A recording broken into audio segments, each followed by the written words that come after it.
Vocês gostam de folclore? Essas manifestações da cultura popular que marcam a identidade de um povo? Muitos dizem que as histórias dos folclores são apenas lendas que circulam por aí e que nada do que elas dizem é verdade. Vou te dizer uma coisa. Eu acredito em todas. E vocês? Acham que essas lendas realmente são apenas histórias?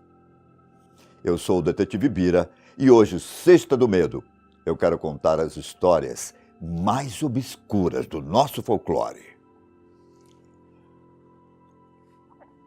Algumas são mais conhecidas do que as outras e também recebem outras versões, dependendo da região em que você mora.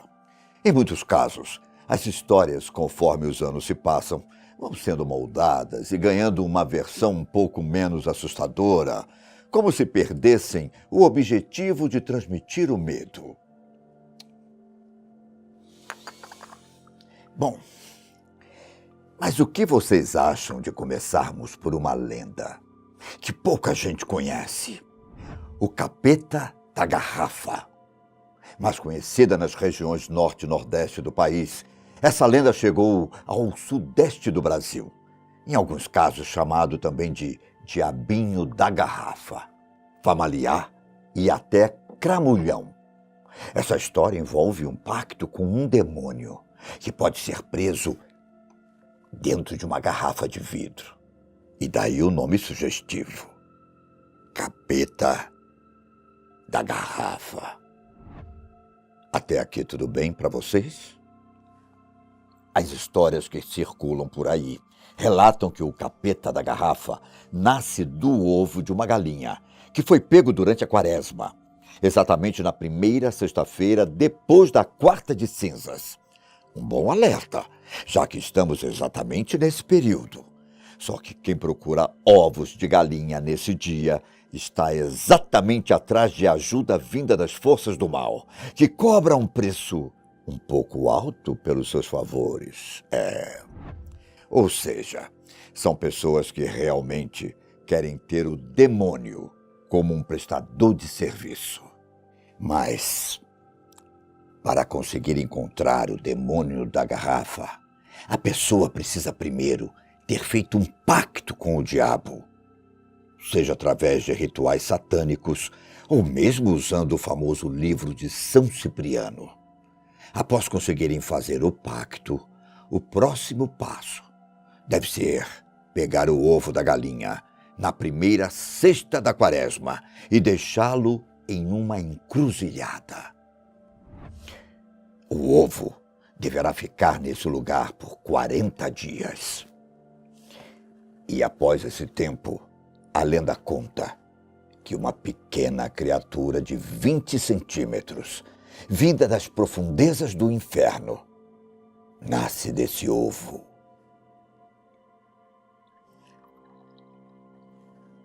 A criatura é capaz de falar. E, é claro, de realizar os desejos das pessoas. Mas, para que tudo isso aconteça, o demônio precisa ser preso dentro de uma garrafa. Mas, digamos assim, para poder ser explorado. A pessoa que conseguir todas essas coisas poderá fazer todos os pedidos para ela durante toda a vida. E esses pedidos podem envolver até as finanças. Só que essa vida repleta de regalias custa caro. Apesar da pessoa ter uma vida farta, depois que morre, terá de pagar todos os serviços prestados pelo demônio, com a sua própria alma. Depois que a pessoa morre e tem sua alma tomada pelo capeta da garrafa, a criatura é libertada e parte para o inferno com a alma da pessoa. Para muitos, essa lenda do capeta da garrafa é uma das mais assustadoras de todas. E muitos acreditam não ser apenas uma lenda. Já a lenda do corpo seco é uma das narrativas mais sombrias dentre as demais lendas do folclore brasileiro. A história do corpo seco surgiu em meados do século passado, ali no interior de Minas Gerais e São Paulo. A história conta sobre a vida de um homem chamado José Maximiano, um homem muito conhecido pelas crueldades que cometia contra as outras pessoas. E ao menos enquanto esteve vivo, José Maximiano realmente foi uma pessoa má. Tanto que, segundo contam por aí, ele torturava animais e, em alguns casos, chegou a espancar a sua própria mãe.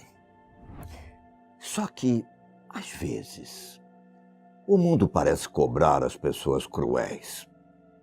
Um dia, ao se meter em uma briga, José acabou sendo assassinado. Seria isso karma? Ele foi enterrado em um cemitério, mas ele parecia ser um homem tão ruim que nem a sepultura o aceitou. Ele foi expelido de volta para a superfície depois de ser enterrado. E desde então, José Maximiano passou a vagar por aí e a ser conhecido como Corpo Seco. A lenda, que circulava principalmente em zonas rurais, conta que José tinha uma aparência cadavérica e o odor de uma pessoa que estava em decomposição. Dizem que quando ele se apresentava pedindo carona para as pessoas que passavam nas estradas e tinha o favor negado, José grudava no corpo das pessoas e sugava todo o sangue delas. Era uma espécie de zumbi misturado com vampiro. O legal é que a cidade de Ituiutaba, em Minas Gerais, reivindica para si a origem da lenda do corpo seco. Lá, inclusive, existe a Serra do Corpo Seco, onde, segundo a lenda, ele teria sido isolado após sua rejeição pela terra. E a famosa lenda do boto cor-de-rosa? O que vocês sabem sobre ela? No imaginário popular, nas noites de lua cheia, no período de junho, próximo das comemorações das festas juninas, o boto cor-de-rosa sai do rio Amazonas e se transforma em metade homem e metade boto.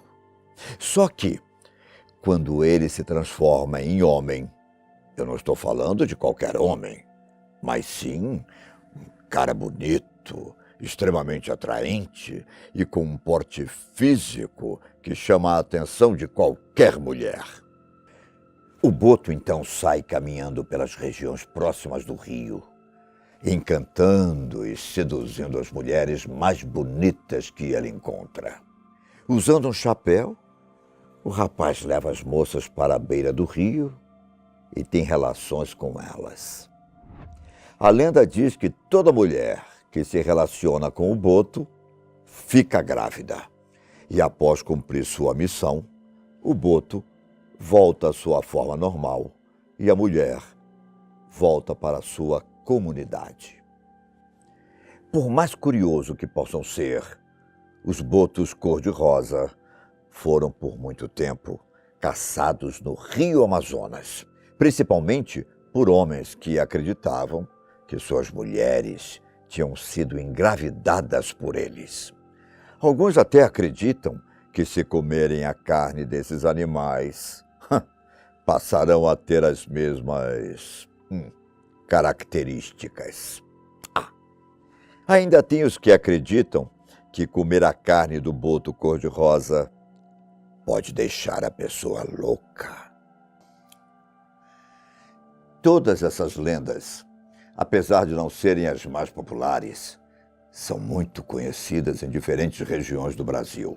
Mas não podemos negar que algumas das mais conhecidas, como é o caso do Curupira, também colocam medo em muita gente. Sabe aquela versão fofinha que a gente via na televisão nos anos 90? Sobre as lendas do folclore brasileiro? Pois é. Esqueça tudo o que você viu na TV. pois as lendas da vida real são mais assustadoras do que você imagina. O Curupira é uma entidade muito parecida com a caipora, com funções e domínios idênticos, ou seja, que protegem a fauna e flora. A diferença é que o Curupira sempre aparece nu, montado em seu porco do mato, portando uma lança com arco e flecha, cabelos vermelhos e o mais assustador, os pés virados para trás. De origem indígena, esse guardião das matas pune cruelmente quem ousa desobedecer às suas leis. Os caçadores, por exemplo, costumam ser suas vítimas. Como ele as pune? Geralmente ele cria ilusões e faz torturas psicológicas. Às vezes, as pessoas se perdem nas florestas. Suas trilhas ficam confusas por causa dos pés virados para trás do Curupira. São agredidos e têm seus cães de caça mortos. A lenda também conta que o Curupira é um ser que está aberto para acordos, para perdoar aqueles que invadem seus domínios. Para que isso aconteça, é preciso deixar oferendas que o agradam do lado do tronco de grandes árvores, tais como cachaça e fumo de corda. O mais legal é que os estudiosos do folclore brasileiro afirmam que essa foi uma das primeiras histórias citadas pelos portugueses que se mudaram para o Brasil durante a colonização. Esse relato foi realizado pelo padre José de Anchieta, ainda em 1560. E você? Conhece alguma lenda brasileira que possa ser contada aqui? Me conta que eu conto. Aqui, para os nossos amigos. Eu me despeço por aqui. Até a próxima.